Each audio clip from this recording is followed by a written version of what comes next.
Good morning mga karon. Ayan, today is Tuesday. So, working mode again ang inyong karon. Pasok na naman po sa work. Pangmaga po ako ngayon sa work. Okay, samahan niyo ko.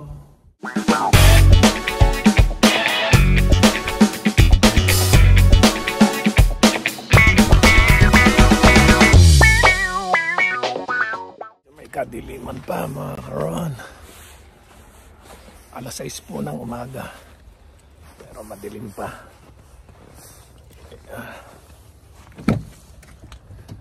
Ganyan po pag winter dito, medyo makadiliman pa. Yeah.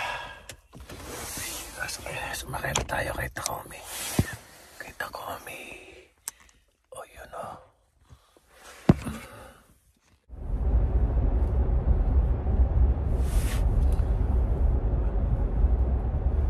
Yan, bali driving na naman po ang inyong lingkod mga karon. Pasensya na, medyo may kadiliman pa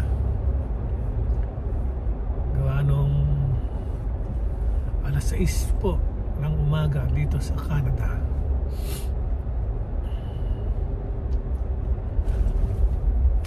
By the way mga karon, maraming salamat po sa bumati at babati pa sa kaarawan ng aking anak na si Priza May. Yan, big shout out sa inyo sa mga bumati sa aking anak. Maraming salamat po. Ayan mga karon.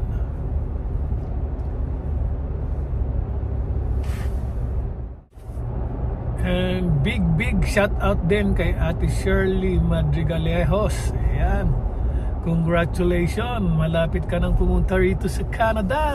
Ayan, masaya si Kumari Joyce para sa iyo, Ate Shirley Madrigalejos.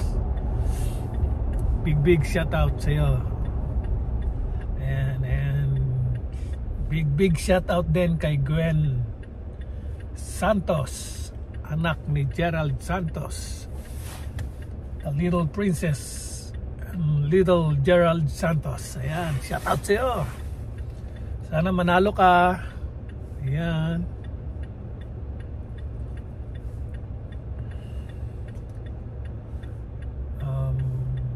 Continuation, kwentuhan. Ayan mga karon, ano ba yung na-miss ko? Ano ba yung huling ko natin ng nakaraan?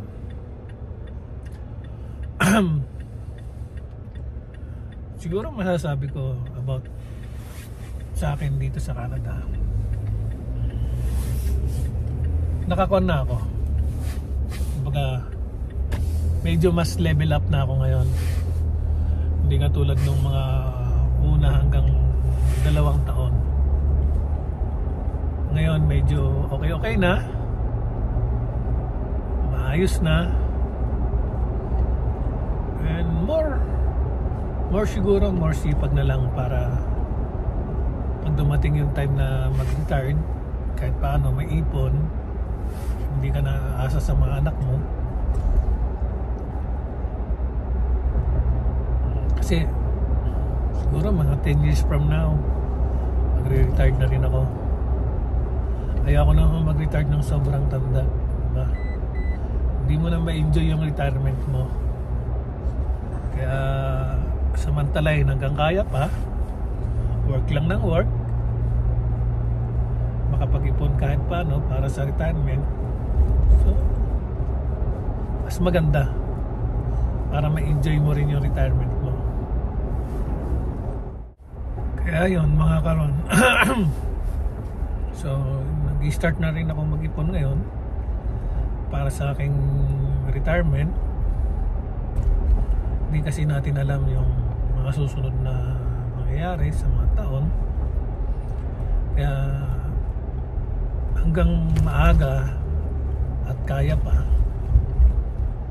trabaho lang para sa retirement, diba? And tulad nga na nasabi ko sa inyo, dito sa Canada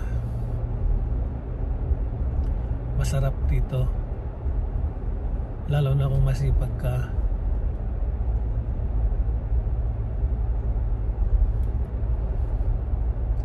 Marami rin mga Pinoy na nag-succeed dito, naging success ang pamumuhay nila rito sa Canada, gawa nung masisipag sila. Konti lang siguro yung medyo talagang naging bumagsak. I mean, yung mahihina, ayan. Pero mas marami pa rin yung nagtagumpay.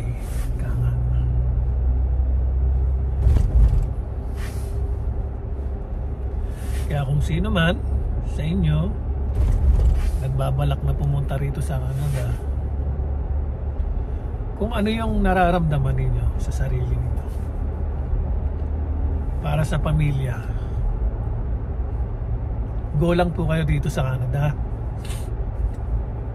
Although kailangan lang talagang maging handa kayo, dahil unang-una malaki ang gastusin dito, pagpaprocess ng mga papel,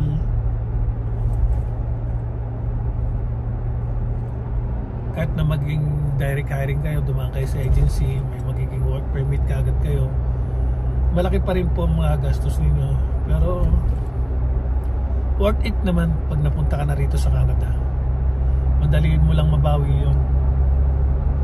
At saka hindi naman basta ganun lang kadali na mabawi ka agad, pero mababawi. Yung unang taon medyo nagbabawi ka pa lang, diba?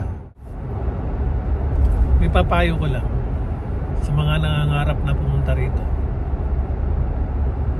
huwag kayong susuko. Kung talagang hangad ninyo makapunta rito, laban lang. Pasasaan ba pag nandito na kayo? Magiging worth it naman. Basta sipag, tiyaga at determinasyon, kayang-kaya niyan. Lalo na kung bata-bata ka pa, napupunta rito sa Canada, isa maganda. Yun lang po may papayo ko.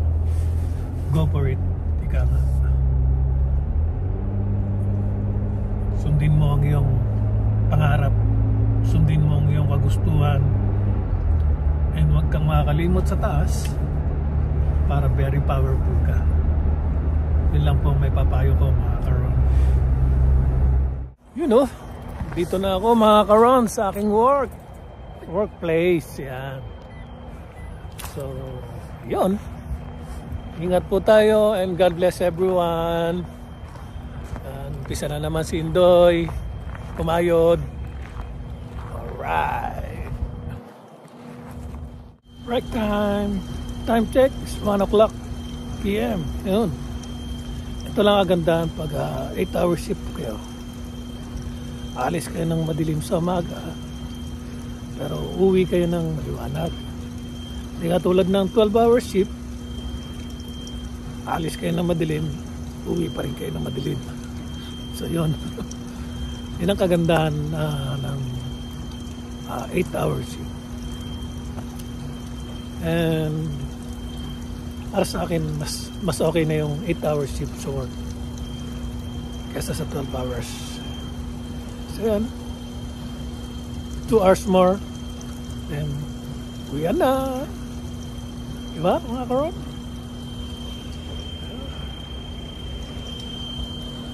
Five minutes break. Ayan o. Time check, 2 o'clock. Oh, 1 more hours. Uwi na mga karon. Uwi rin ni maliwanag. Ayan. Papasok na madilim, uwing maliwanag. Diba? 5 minutes break. Yun o. Time check, 3 o'clock PM. Uwian na mga karon.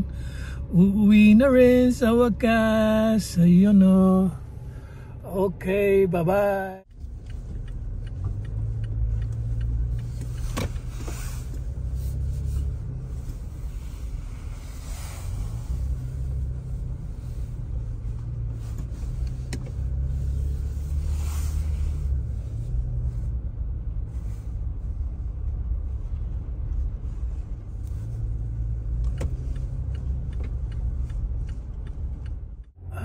Kasarap lang umuwi kapag ganitong maliwanag. Iba talaga pag 8-hour shift lang, hindi 12-hour shift. Pag papahinga ka ng mabahaba, then bukas na naman ulit ang pasok.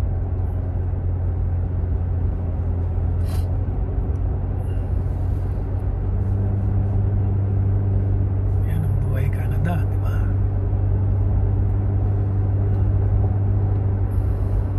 Walang katapusang kwento ng aking buhay.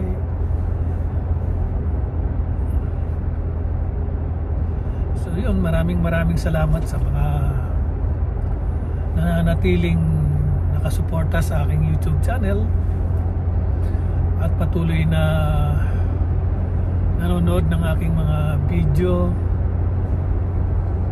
Pero alam niyo, sa totoo lang, yung mga interesado talaga na pumunta rito sa Canada, sana napapanood nila ito para kahit paano magkaroon sila ng konting kaalaman. Sana may share ninyo yung mga video ko para sa mga interesadong pumunta rito sa Canada is magkakaroon sila ng idea kung paano.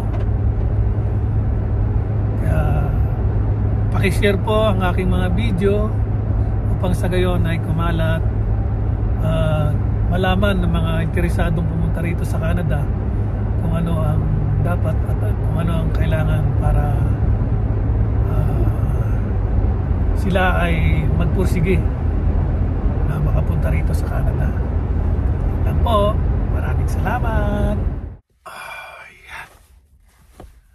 Dito na, nakauwi na rin sa wakas. So yan, after 25 minutes or 30, yan, nandito na po ako sa bahay. Maraming salamat sa pagsama mga karon.